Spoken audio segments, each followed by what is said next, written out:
Hey, good morning, Eastern Oregon, and welcome to this December 5th version of AM Live on EOA, your connection to Eastern Oregon. All of our stuff is available at EOA.network. That takes you to a link tree where you can find all of the locations where you can watch our content. There's also a place where you can donate if you like what EOA Live does. Yeah, it's called coffee. Called coffee. Yeah. And it's like buying like somebody a coffee, Yeah. I guess. So appreciate those people that have taken advantage of that on our benefit. So here in a little bit, we're going to have Taylor Scroggins, who is the executive director of the Right Track Resource Center, which is the rebranding of the warming station, and they've expanded their programs, and he's going to talk to us about that. So Sweet. how are you? First Friday. Going good. Yeah, Doing good. It's cold. It's cold. it is. But man, I sure love the sun shining out. It's clear. Yeah. Yeah. I mean, as long as it's not putting water in the air, I'm good. In Yeah. one way, shape, or form. Yeah. Right.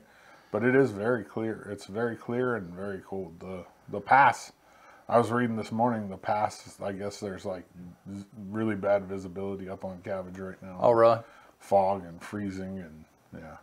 Well, it was slippery yesterday. Remember when we went Yeah. outside in the parking lot? It Yeah. was like a little bit slick. I'm like, whoa.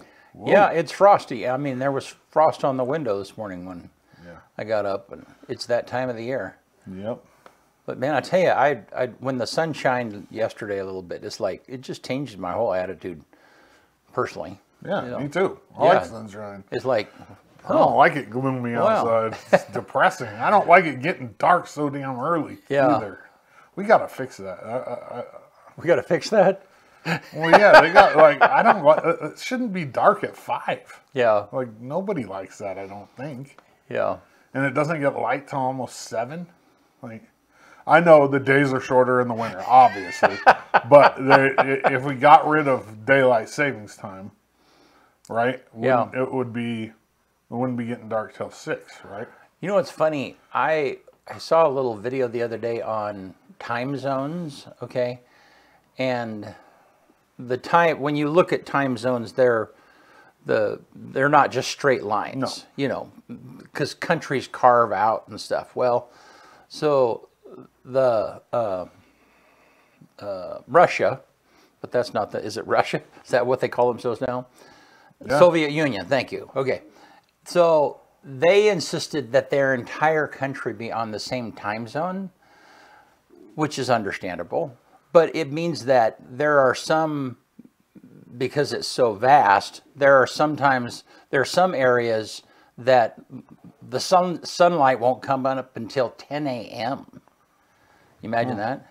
I mean, if you lived in Alaska, that happens sometimes, right?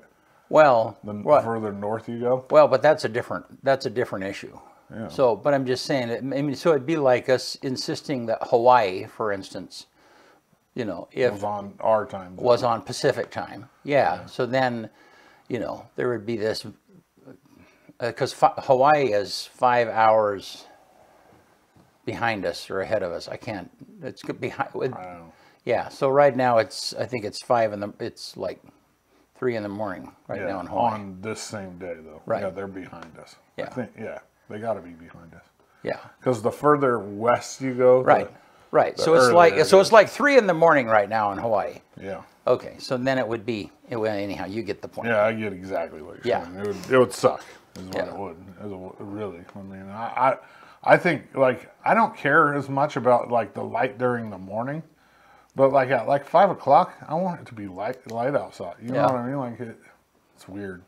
But it is what it is. Yeah. What's interesting about changing daylight savings time is that it's wrapped up in government, and anything wrapped up in government getting changed is like Pulling monumental. Yeah.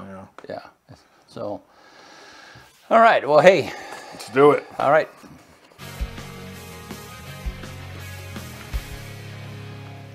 And Sports Report brought to you by Northwest Furniture and Mattress.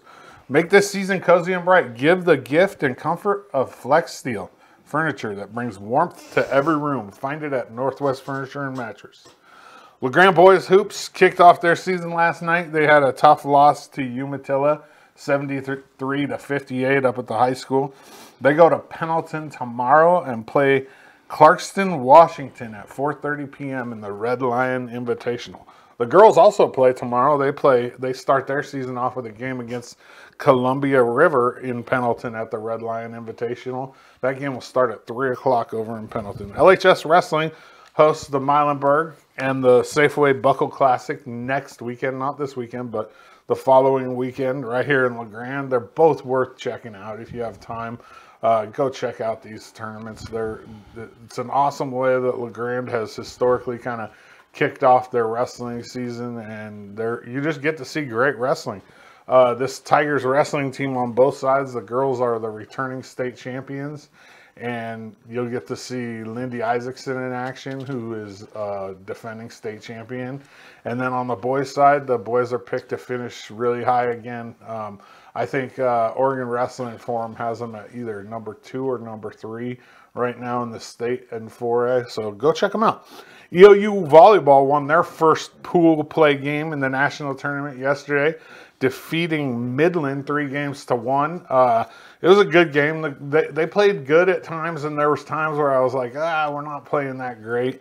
But the second set was the set we lost, and we saw like a momentum change there. We were down probably 10 points at one time in the second set, and Miley Mills came in for EOU, and she like changed the energy, and then we ended up losing the second set, but we only lost it by a couple points, and then we went on to win the next 2 sets to move to Friday's game against Kokomo, which is at the same time.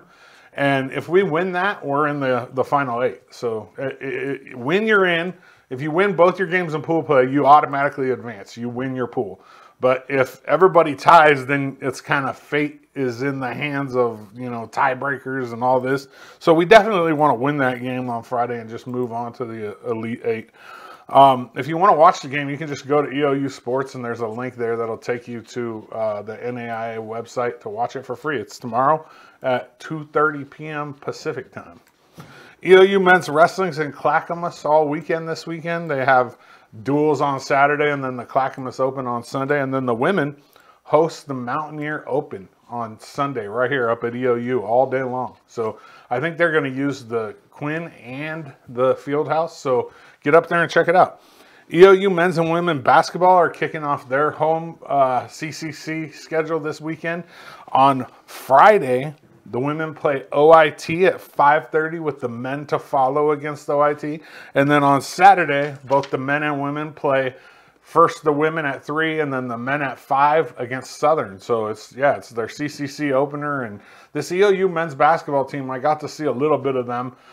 They look really tough this year. This is the toughest I've seen a Chris Kemp squad since he took over as head coach. And I haven't got to see the women's team yet this year, but we'll get to see them this weekend, obviously. EOU Indoor Track has a little event tomorrow, the purple and blue. So I'm assuming, and don't quote me on this, but if I hear purple and blue, I'm assuming that C of I is coming over to take on EOU in a little track thing that's going on tomorrow. The pole vault starts at 10 and all other events start at 11, and that's right up here at the field house on the campus of Eastern Oregon University. AM Sports Report brought to you by Northwest Furniture and Mattress. Big Red Rocking Chair on Elm off Adams in LeGrand. All right. Good stuff. Thank you, man. Yep. So John Comby said it is 5 a.m. in So it's Hawaii a 3-hour difference? Yeah. Yep. So thank you for that correction. We need that. Where did you say that? I don't know. It was there a minute ago.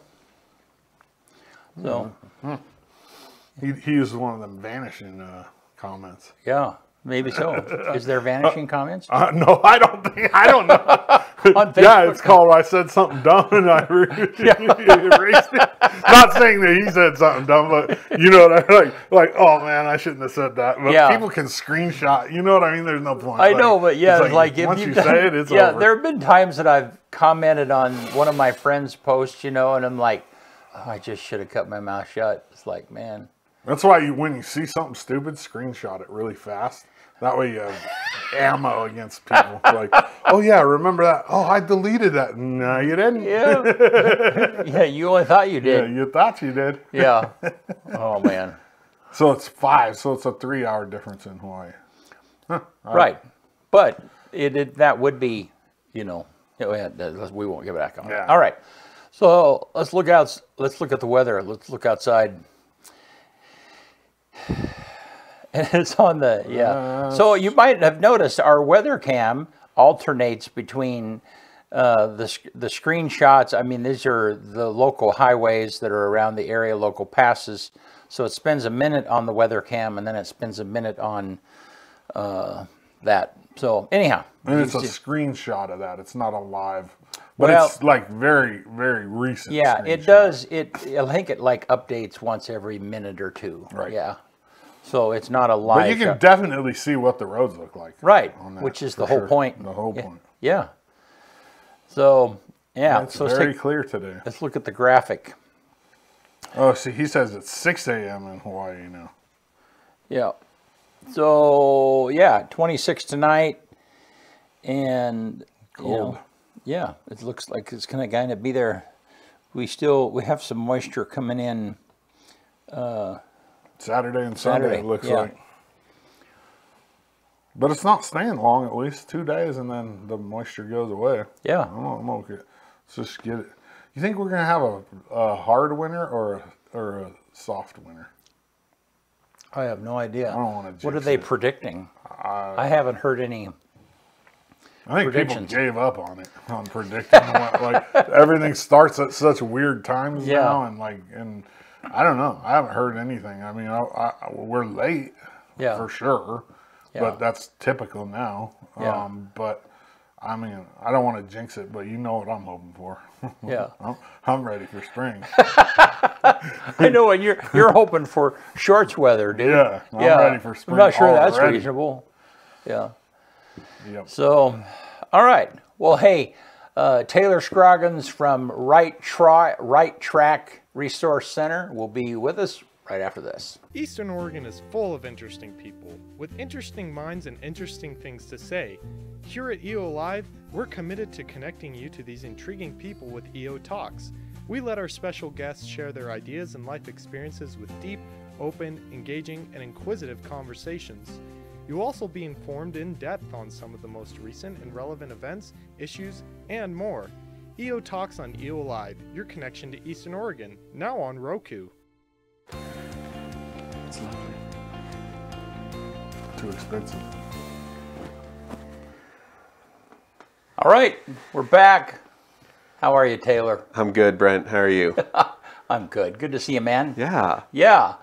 So you are recently the executive director of Right Track Resource Center. Absolutely. Which we have previously known as the Union County Warming Station. Right. Yes. Okay. Yeah. So I guess let's start there. The rebranding. Yeah. And I know that they had been talking about, because Maggie was on the show, I don't know, maybe a year ago, something like that. February, I think. Yeah, so not Almost quite. Okay. Yeah. So and I know that you guys were expanding. They were expanding programs at that time, and so, which is awesome, because clearly, and we've been kind of involved on and off in the warming station conversation over a course of several years, and certainly, everybody recognizes that, the overnight housing is just a patch. I mean, it's needed, but it's just only the very beginning of what's needed. So that's awesome, Yeah. So do you tell us about the rebranding and kind of what's happened there? Absolutely. So there are a few reasons for that rebranding, but I think really the most important one is that we are more than just the warming station now. That is still a really core part of our operations. Yeah. We're in the middle of the season right now. But we have expanded. Maggie has done excellent work in really trying to offer more resources to guests, to neighbors who are unhoused in our community, unhoused and some housing insecure. So there's a lot of direct services being done by the Resource Center now. We operate year-round, not just during the warming station season. We have drop-in resource days on Mondays and Wednesdays from 9 to 3 right now, where, you know, guests can come in during the day. They can do a load of laundry, they can take a shower, or they can get connected through Maggie to resources. So signing up for housing applications or working on medical applications. We have a grant to help people get free access to their birth certificate. A lot of these guests don't have that documentation, and so we can help them procure that. We also are bringing in partner organizations. So a couple times a month, we have someone from DHS come in who can help people directly with eligibility questions and signing up for health insurance and things like that. We have people coming in from EOCIL, the Eastern Oregon Council for Independent Living. We have people coming in from CHD on Halloween. We had a healthy Halloween event where people could come in, get STI screenings, get flu vaccines, and things of that nature. So we really have been expanding the resources that we're offering, and we're looking to do that even more in the coming months and years. So it was time to have a name and an identity that really reflected everything that we're doing. That's awesome. So you started as the executive director when again? I've started at the end of October. Okay. In this position. So what excited you about going to work for them? You know, it has become a theme more recently in my career. I really wanted to use my skills and my knowledge to have a career that I felt was helping people. More recently, before this, I was working with RISE services, working with individuals with intellectual and developmental disabilities. And I felt very strongly about that. But this just seemed like a really natural evolution in my career and doing something that I care very much about. Which is, you know, supporting historically undersupported communities. Yeah. Do you have a sense of, I mean, how does other cities our size around here, or even, you know, I mean, similar cities, and LeGrand is a little bit unique. I mean, this area is unique because oftentimes people will talk about, well, I'm rural. We're rural, but that to them that means they're 75 miles outside of a 3 million city. Right. Yeah, you know, I mean that's not rural, you know. Yeah. And so but how do you think LeGrand compares to the services and the needs that other rural areas have, do you think? Do you have a chance to do? It's a good question, and I'd say that most areas comparable to us, you know, we all have some resources and we're all missing some resources. We recently were just having a conversation that there are some resources in Baker County for kind of, you know, in-house detox rehabilitation for people suffering from substance use disorder. But Baker doesn't have an overnight warming station. So we are kind of the flip side of that. And so it's a little different in every community that you have.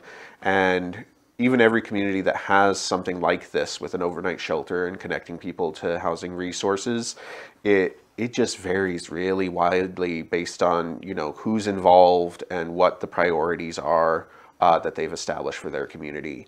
I'll say for our community, I think we've seen a lot of success. You know, year on year, we're seeing more and more guests not return during the warming station season because in the off season, they've been connected with housing and have their own housing. Which is the point. It is the point. In fact, just recently, a guest who, you know, has been with us for a couple of years was able to say that they are not coming back this year because they got approved for their housing application, which is just, it's what we want to do. Right.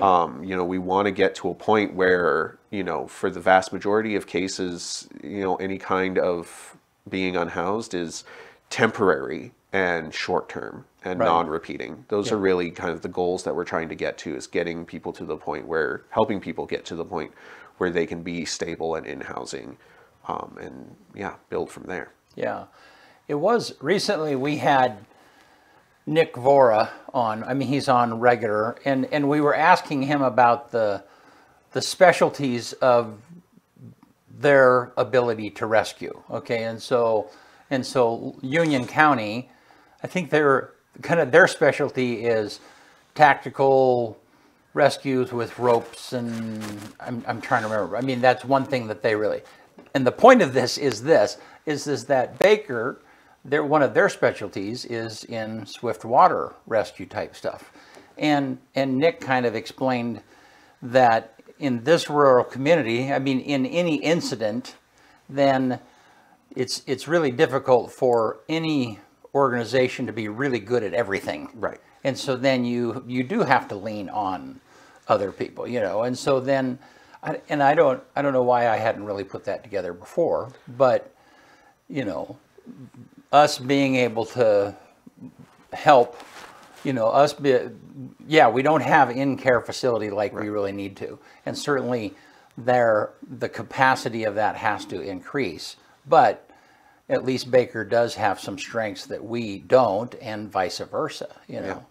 So, well, let's talk about your needs. I mean, because I know that's, so give us the current, you know, what's the, I mean, this is the warming station season. It is. Yeah. And, you know, I mean, we've had a guy out here in the parking lot. I mean, I talked to him last night. It's like, well, you know, are you spending the night right here? You know, and it's like, yeah, I mean, and I told him, it's like, man, I'm concerned about your health. And so, I mean, we're at that point. So what's the status right now for you guys? So the status right now is that we are open, and we've been able to open the shelter a majority of nights since starting the season on November 15th. Okay.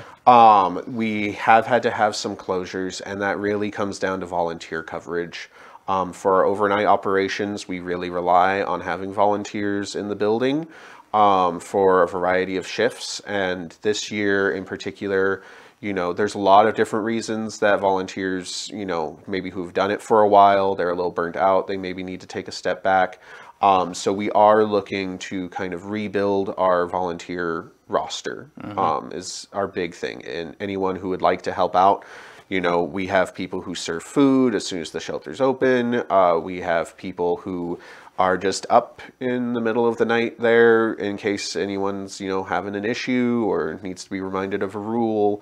You know, there's really a wide variety of volunteer needs that we have, including, you know, we have people who go out to EOU for resource days to kind of promote us, do outreach. We have volunteers who come in during our walk-in hours to help out. We have volunteers who, you know, once a week take the bedding to the laundromat and make sure that all gets clean. So yeah, we have a wide variety of volunteer needs, and that I would say is our really biggest need right now is volunteers. So for somebody who has to spend the night, what does that require, and how many does that require? So we have a requirement of having 2 people on the premises at all times, 2 volunteers on the premises at all times in order to be open. Yeah, it's for safety, it's for backup, accountability, you know, all sorts of reasons. Typically for those overnight shifts, we have 1 person who's there from midnight to 4, and 1 person who's there from 4 a.m. to 8 a.m. And then we have a sleeper shift. So the sleeper has a space, they have a cot in our kind of food pantry area where they can, you know, get set up with a sleeping bag, spend the night there, really just there in case something arises where their help is needed. And then, yeah, filling those other 2 shifts are some of our hardest to fill shifts. Yeah. You know, I could run through in general. We have people there from 5 to 8 doing hospitality and intake. We have people there from 6 to 10, which we close the doors at 10:30, so that kind of rounds out the end of intake. 8 to midnight, and then, yeah, midnight to 4, 4 to 8 in the sleeper. Those are all of our shifts that we seek to fill every night. And so far, our volunteers have really risen to the occasion. It's been a really impressive season so far. But we could always, you know, be open more if we had some more volunteers to, you know, step up and fill that roster. And so is there a way, when you're not open, is there a way for people to know that you're not other than going up there? Yes, we make the call by about 2 or 3 p.m. Try to keep it to 2 to give people as much advance notice as possible. So if we make the call, we do post it on our Facebook page, but we also contact dispatch. We contact the hospital's emergency department. We contact public transit on days that their office is open, and just try to inform those centers of activity where our guests are most likely going to hear the information if they don't, check Facebook. Yeah. And so would you say the overnight stayers is that the hardest volunteer to find? Typically, yes. Most of the time, if we have to close, at least one of those shifts is open. Yeah. And hasn't been filled. We are looking right now into using some grant funding that we have for staffing to hire some overnight staff, but that's a developing process, so it's something we haven't done before. Yeah. So in the meantime, definitely the need for volunteers for that overnight is key. Yeah. I have a question about that. Absolutely. How many paid staff are there? Currently, we have 2 paid staff at the Full-time? Right Track Resource Center full-time. So I'll ask the hard question is, why aren't one of them doing the overnight when you can't find somebody? Because I guarantee you people are thinking that. Like if we're going to pay people and we're going to call it the warming station, and the most important thing is getting people off the street at night when it's cold, and we have paid staff that are there working during the day, why not cut that up into maybe one night during the week that paid person is on call and has to do the overnight if they have to? So we do have on call. Maggie and myself do alternate weeks where we're on call. So we may be at home, but if volunteers at the station run into a situation that they don't know how to handle, they give us a call and we do respond to that. I would say that the main reason is just that there's a lot more that goes into running the station, even just the warming station itself, let alone the expanded resources that we're offering during the day, that it would be very difficult to chop that up. We, have our roles that we're doing. We need to be recruiting volunteers. We need to be training volunteers, developing the programs. We're working on becoming independent right now from our fiscal sponsor, Neon, who have been fantastic. But part of me coming on board is working to, again, eventually get to a point where we're on our own. And that means applying for grants, reporting on grants. There's a lot of behind the scenes work that if we shut all of that down to make sure that we were the ones who were there overnight, it could really throw some monkey wrenches into the mix. That's why we are looking to use this staffing funding that we have to procure some dedicated overnight staff. Yeah, and that makes sense. What's involved in becoming a volunteer if somebody wants to do that? Absolutely. So the first step, there's 2 different avenues really. We have an application on our website, which is rtrcoregon.org. There's a volunteer application there that you can fill out. It asks you a little bit about, what your skills are. It asks you about what shifts you'd be willing to do. And then it gives you information on coming in to take a training. But we also, except I don't think we're doing it tonight, but typically Tuesdays and Thursdays from 5:30 to 7:30, we're offering trainings at the facility. And so it's getting some training, learning the ins and outs of, shelter operations, and what, rules need to be followed and what the processes are. Once you have that training, we do run a background check on all of our volunteers, just for, liability purposes. But then you're really ready to go. We do ask the volunteers get their food handler's card, because we do serve food during the intake time. That's about it. You sign up, come to a training, and then you're ready to go. Yeah, good. What are some of the areas that you're wanting to expand in that you guys haven't? That you have. It sounds like you're doing a lot of collaboration and people are coming in. Is there something that you're wanting to bring in house and help with that you're not able to do right now?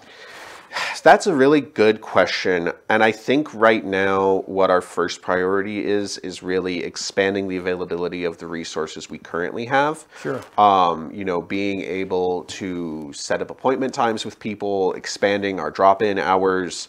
So being able to, you know, reach people at the time and place that works best for them. So expanding that way first, and just the resources we have, how available are they? Beyond that, I do know we're constantly looking at ways that we could better serve our clientele. We would love to be able to get our, you know, partner organizations in more often. We would love to be able to arrange a way for them to come in when the station is open, because the guests who come in during the day for services are sometimes different from the guests who are spending the night. Right. And so if we were able to offer some of those resources like screenings or applications during those evening hours, that would be really great. Those are a lot of the things that we're really looking at right now in terms of expanding. Now, you said your fiscal sponsor right now is Neon. Yes. And that means that, well, do you want to, you just explain what that means? Absolutely. Yeah. So when the organization decided that they wanted to have full-time staff, Okay. they weren't quite at a point where they could just jump into that. So Neon did offer and stepped in to be our fiscal sponsor. They fiscally sponsor a couple of programs. But what is that? How many? Did that? Yeah, What is that? what it really entails is, so Maggie and myself as our full-time staff position, we are employed by Neon to work at the Right Track Resource Center. So all of that kind of back-end payroll, personnel kind of stuff Neon is handling. Neon also does have their umbrella program manager, Stephanie Van Leuven, and she really has led the charge on applying for grants and reporting on grants. Because we are largely grant funded. We do have quite a few private donations, but a lot of what allows us to have full-time staff and be open year-round is that grant funding, largely from the state. And so that's really the role that they've played, is they really handling the financial side of things so that we can operate and develop our programming. So does Right Track have, are they a nonprofit? So help me understand. I mean, I get the payroll, I get the part of handling employees and the burden that is, and so on and so forth. Is Right Track able to apply? Does Neon have an advantage in applying for grants other than personnel to write them that Right Track does not have? Largely, no. Largely, it is their status as an organization. Again, part of bringing me on is to start the process of the Right Track Resource Center being they're completely independent. That's going to take some time, especially with these grants. There's a process to make sure that, you know, when that transfer happens, that can happen smoothly. Okay. And so, no, right now it really was so that they could start doing what they needed to do right away. Okay. And part of my role is going to be to slowly take on those responsibilities so that then we are operating completely on our own. The Right Track Resource Center is its own 501c3 nonprofit. We do have our own board of directors. They're a very active board. It's been a pleasure working with them so far. It's been really great. But yeah, that's kind of the situation, is that right now, when they wanted to get started on really expanding, they needed that help from Neon. And we still do, but slowly working on becoming independent is one of the next steps.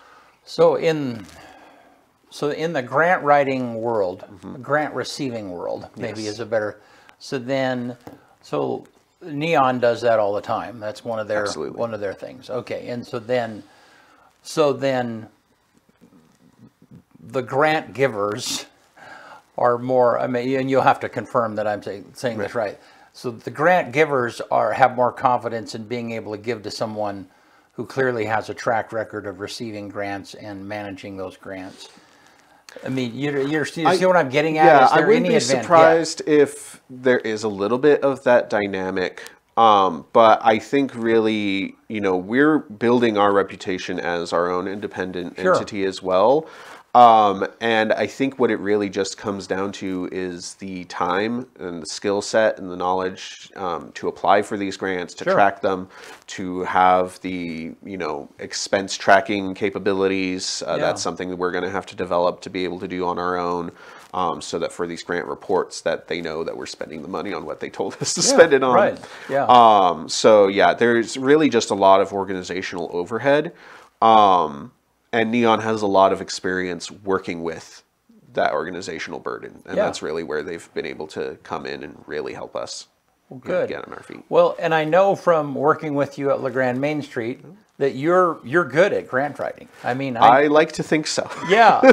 So, I mean, is that one of the things you're kind of hoping? Absolutely, yes. So we are, right now, a lot of the work that I'm doing directly with Neon staff is getting more familiar with the grants that we currently have, getting familiar with the processes that we've used to get those grants and reporting on them, slowly starting to take that on. A lot of that is probably going to wait until the end of the warming station season because it's a whole different endeavor.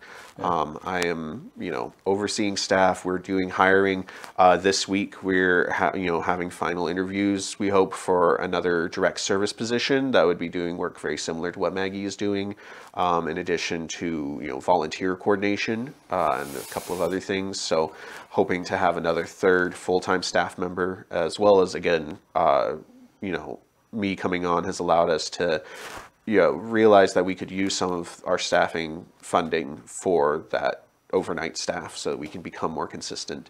And my dream would be to get to a point where we do have overnight staff for the entire season, able to have really great, fully comprehensive training and resources so that then our volunteers can really just focus on helping people is one of my goals as well. So how is, with Neon being the fiscal sponsor, but you being accountable to a board? Okay, yeah. So how does that work? I mean, do people stay in their lanes? You know what you're saying? Yeah. I mean, who's your boss? I guess that's a really, That is a good question, and it is a little complicated. So currently, my actual supervisor, for all intents and purposes, is Liberty Avila, the executive director of Neon. And she's been wonderful in helping me get onboarded into this role. But I do have a very close relationship with the board, and they are a working board. They really care about this organization. They've all volunteered in the past. They still volunteer. In fact, assuming we're able to open tonight, tomorrow morning, the board chair is going to be coming in from 4 to 8 to, help things get going. Largely, though, they've worked very closely, Neon and the RTRC board, to develop that working relationship and the different responsibilities. And so there's a lot of work there as well, with the board being able to make really important decisions. They have their own tasks and projects that they're working on right now to help us work towards greater independence. So it's a complicated relationship with the two different organizations working together, but it's been a very, what's the word I want to say? Very synchronized. Yeah. We work very well together, and so it hasn't been too weird. Right. No, and I mean, I would imagine that there are times it'd be So,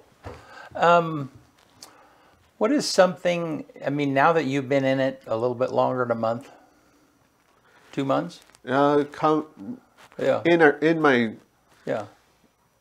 time is an illusion. Yes, we're into the second month now. That's another conversation. Okay, so what would you say that people out there like me just don't know? They just have never. It's not occurred to them. I mean, has there been? I guess, in particularly in the warming station world, because that's, that is the thing that we see. Right. I mean, when we see somebody that's spending the night out by the dumpster because they don't have a place to stay tonight, then, I mean, any compassionate human being is going to be like, I don't know why they're there, And at this point, I don't really care why matter, they're there, yeah. but they clearly should not be out in the weather when it's 20 degrees, you know. And so, but what is something that maybe has surprised you that people wouldn't know, or something that you didn't know that occurred to you? That's a good question. You know, I will say one thing is that there are a lot of people who have a perception that, you know, warming stations and organizations like ours are kind of attracting unhoused individuals from other areas. That's something that I have heard a lot, and it's something that we just do not see.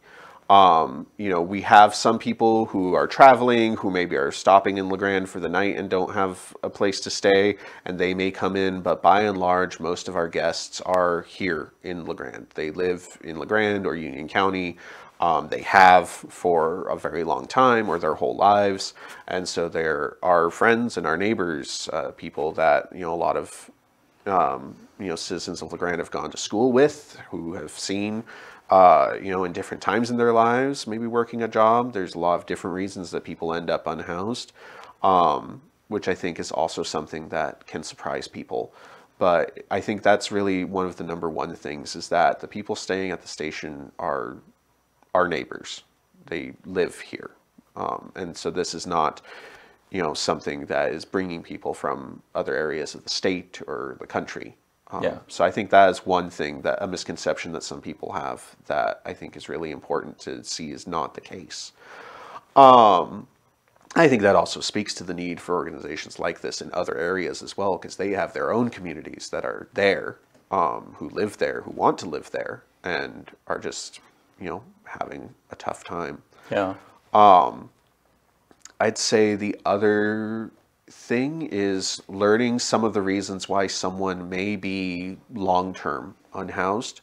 Was a little new to me. You know, learning to understand that there are some, just as an example, and, you know, there isn't anyone specific right now that I'm thinking of, but I've been learning that there are some mental conditions that cause people to become exceedingly anxious and uncomfortable in an enclosed space like any building. And so they will choose to live outside, because being inside of a building is going to, you know, mess with them and make them extremely uncomfortable. That's something that I hadn't considered really before joining. Yeah.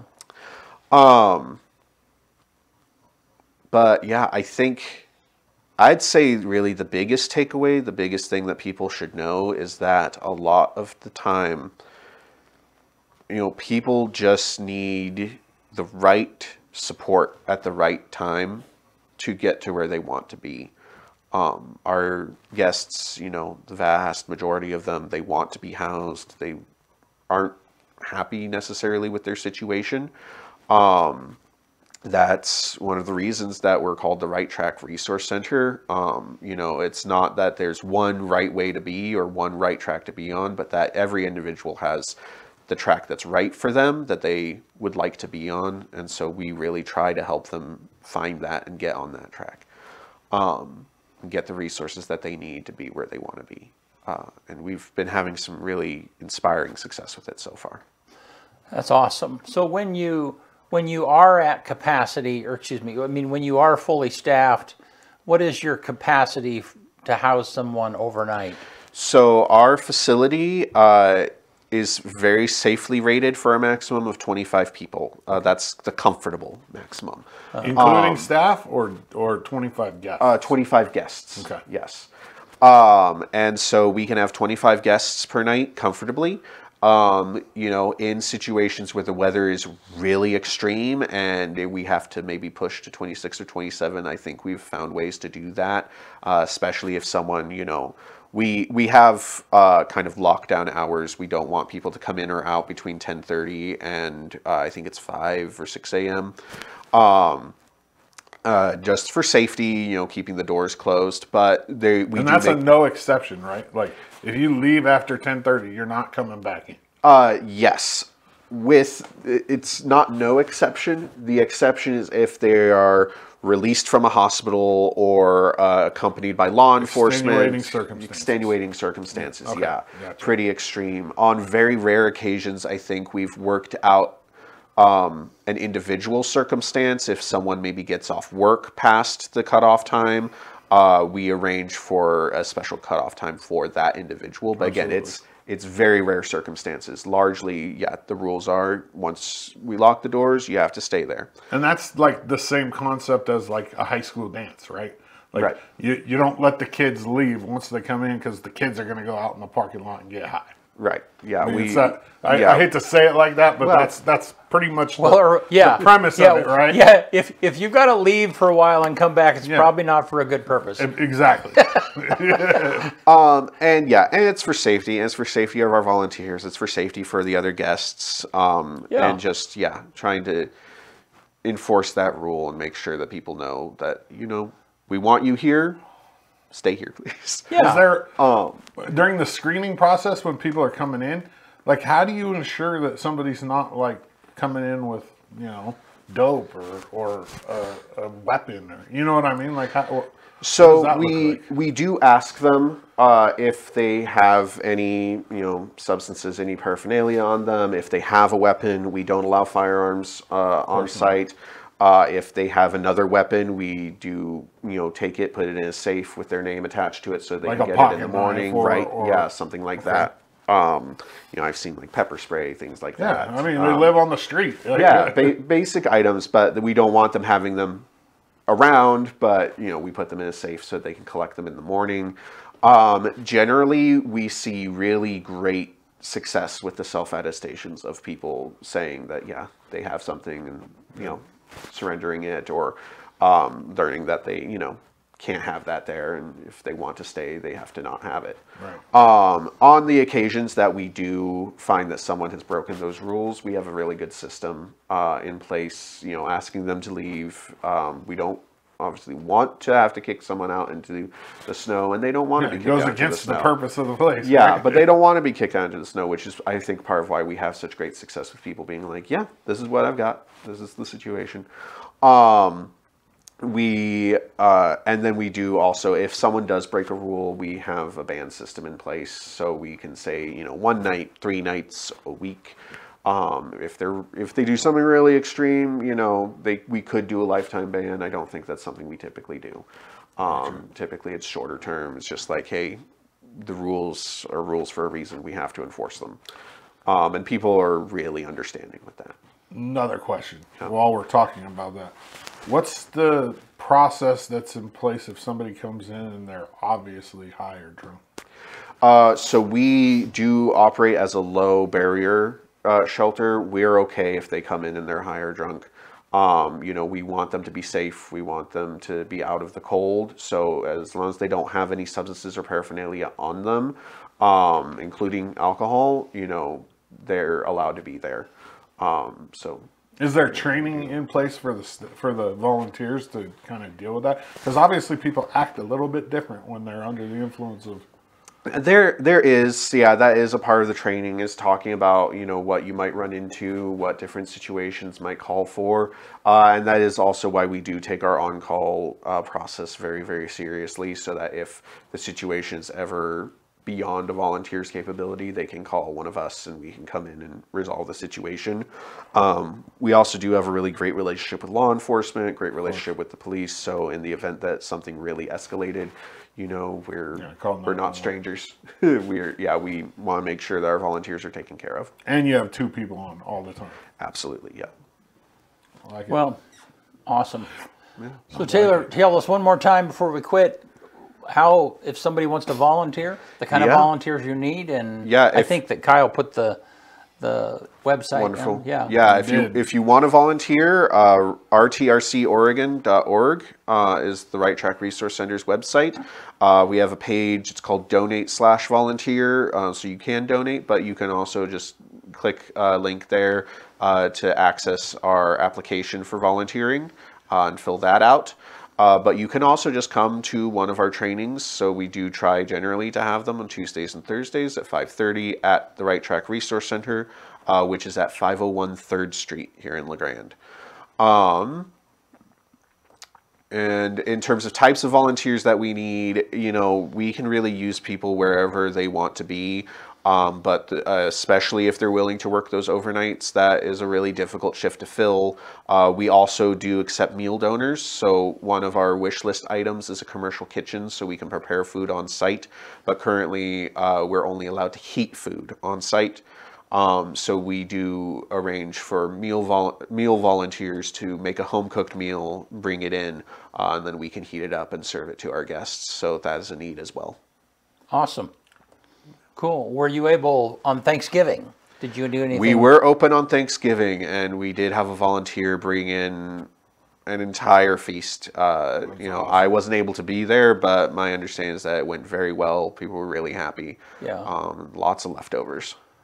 Well, and that's awesome. Good. You know, I mean, because we all have opinions on how people get there and how people should get out of their situations. I mean, that's a whole nother discussion.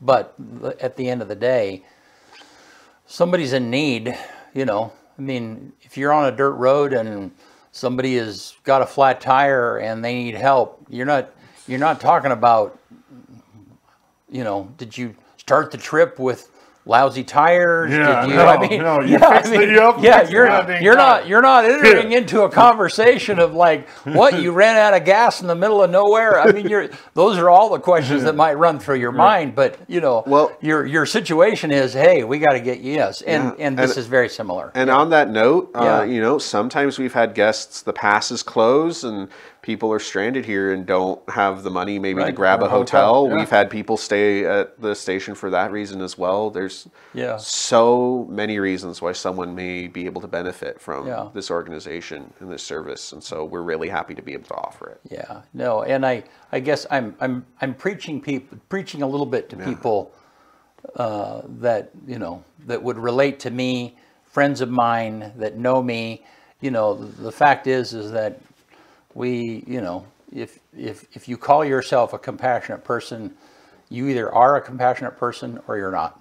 Yeah. And that compassion extends many times to not understanding somebody's circumstances. So yeah, do what you know you're supposed to do. So you can also sign up to volunteer on their Facebook page. It's Union County Warming Station. On the left-hand side, there's a Google document, and you can follow it, and it'll walk you through the ability to sign up to volunteer. Yeah. Hey, thank you. And you know, I mean, don't be a stranger. You know, absolutely. Because we have openings in our schedule, and we're happy to, you know, make people aware of what's going on. Yeah. Well, I'm always happy to be here. Thank you for having me. Yeah, you bet. You want to get us out of here? Let's do it. On this day, December 5th, 1848, President James K. Polk triggers the gold rush of 1849 by confirming a gold discovery in California. 1908, on this day, the first football uniform with numbers on it is used by the University of Pittsburgh. What year was that? 1908. Wow. 1933, on this day, prohibition ends in the United States at 5:32 p.m. Eastern Standard Time when the 21st Amendment to the U.S. Constitution is ratified, repealing the 18th Amendment. 1974, on this day, the final episode of Monty Python's Flying Circus airs on BBC TV. And then 2022, on this day, construction begins on the world's biggest radio telescope, the Square Kilometre Array in South Africa and Australia, with a collection area of nearly 500,000 square meters, is built to test Einstein's theories and search for extraterrestrial life. Looking for aliens with a big old telescope. That would be awesome. That would be awesome. Number one song on this day in 1974, Kung Fu Fighting by Carl Douglas. And then the quote of the day comes from Robert Louis Stevenson. Keep busy at something. A busy person never has time to be unhappy. One more time. Keep busy at something. A busy person never has time to be unhappy. All right. Yeah. Good stuff. Thanks again, Taylor. Appreciate you. Thanks for having me. Here. Yep. Yeah. Thank you, guys. We'll be back Tuesday. Yep.